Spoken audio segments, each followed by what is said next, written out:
सद्गुरुवे नमः। सर्वे संतु निरामया सर्वे सुखिन भवन्तु। भैंसा जतनावली के अनुसार दिखा करके देख लीजिए, शास्त्र है। भैंसा जतनावली संस्कृत में लिखा है, इसका हिंदी में पढ़ के सुनाते हैं। संस्कृत में सभ्य आप नहीं समझिएगा। देश की सेवा के लिए निस्वार्थ भाव से वज्रा अबरक की भस्म 4 तोले, खाली नाम नहीं बता रहे हैं महालक्ष्मी विलास राज, उसका कम्बाइनेशन बता रहे हैं कि ये दवा फलना फलना दवा बना करके बना खाइए और निरोग हो जाइए, मुझे आशीर्वाद दीजिए। बस यही हमारा कामना है। फुसलाने रहे आपको, आप तो खूब होशियार, हमसे बेसी 1 लाख गुना बेसी होशियार रहे हैं। आपको फुसला कर क्या करेंगे? हम इतने तक कह रहे हैं, जगा रहे हैं क्या कि आपके महापुरुषों आदि विद्वान वैदों ने बड़ी असीम कृपा करके जो ज्ञान दिया है शास्त्र में, उसका अमल कर लो भाई। बस यही निवेदन है। कब फुसलाने कब ये, हमको तो ज्ञान ही नहीं है, आपको फुसलाने कैसे? वज्रा आवरक की भस्म 4 तोले, शुद्ध गंधक 2 तोले, बंग भस्म 1 तोला। जब आपको कोई बात समझ में नहीं आवे ना, बोले ऐसे लिख लीजिए, यही नहीं बोल दीजिएगा। आप अपने जो है उससे श्रेष्ठ ज्ञानी से सलाह मशवरा कीजिए। अब वज्रा आवरक भस्म 4 तोले, शुद्ध गंधक 2 तोले, बंग भस्म 1 तोला,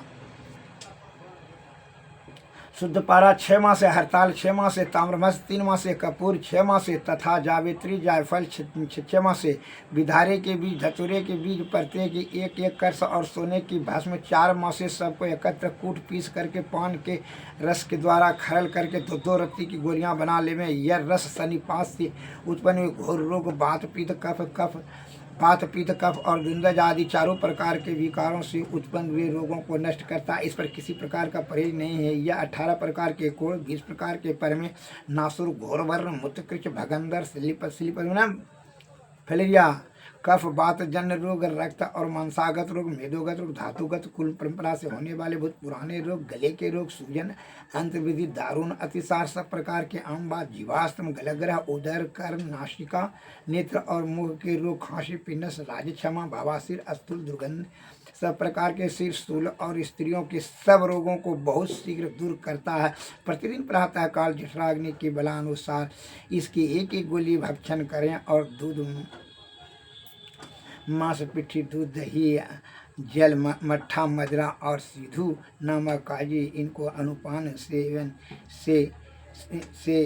करें। इससे वृद्ध पुरुष भी कामदेव के समान स्वरूपवान और स्त्रियों में रमण करता है। वृक्ष का नाश, लिंग की शिथिलता नहीं होती है या बाल पक्वावस्था को कभी प्राप्त नहीं होते। मनुष्य उन्मत्त हाथी के समान पराक्रमी होकर सैकड़ों स्त्रियों को प्रतिदिन भोगता है। 2 लाख योजन की वस्तु की देखने की दृष्टि शक्ति और अत्यंत पुष्टि होती है।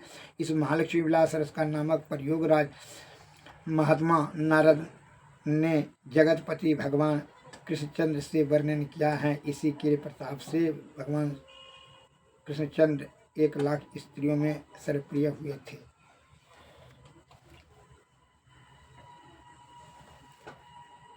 अब मैं ये सभी औषधि को प्रेम पूर्वक, जतन पूर्वक लान करके सोचे कर लें, या नहीं जानते उससे श्रेष्ठ ज्ञानी से सलाह लें, ले करके उसको बना करके अपने औषधि से अमल करें, अत्यंत लाभ मिलेगा। कंपनी कनी पर हमको विश्वास नहीं तो हम आपको क्या कहेंगे? अगर कंपनी का ही बात बोलना रहता तो फिर कम्बाइनेशन बताने की आपको क्या जरूरत होती? इसलिए हे हमारे देश के प्यारे सज्जनों, बूढ़े, बच्चे और नौजवानों, आपके प्राचीन बुद्धिजीवी ज्ञानी विद्वान वैदों ने आपकी बड़ी कृपा कर करके कि यह आपके लिए ज्ञान लिख करके गए हैं, किससे लाभ लेंगे? आप पाखंडी और दलाल के बहकावे में आकर के बड़ा 12 हाथ का डॉक्टर खोज रहे हैं, जिसके कारण से आपकी आयु कम होती चली जा रही है। ऐसा न करें, और जैसा करना ही है तो कम से कम अपने महापुरुषों का लिखा गया जो है शास्त्र, इसका उपेक्षा न करें। बड़ा आपकी चित्तवृत्ति दूषित हो गई है विषय या आसक्त होकर करके, इसलिए अच्छा बात अच्छा नहीं लगता है। विशेष क्या आपको समझावे? शुद्ध चित्त आत्मा है, रोग तीन तरह का, दैहिक, दैविक और भौतिक। जो दैविक रोग रहेगा, जो जखन अपराध किए हैं, दैविक प्रकोपित होकर के आपको रोग रूपी दंड दिया है, उसकी सद्बुद्धि काम नहीं करेगा, अच्छा नहीं होगा। वो तो तर्के भी तर्क देगा। स्वर्ण भस्म, सोना क्या पहनने के लिए महंगा है, खाने के लिए महंगा है। जितना भी महाऔषधि बनाया स्वर्ण भस्म में मिलाया जाता है, इसलिए ये महाऔषधि कहा जाता है। बिना पारागंधक का भी बनता है, कोई रोग छुटता पुटता है, कोई नहीं छूटेगा, रोकथाम भले होगा।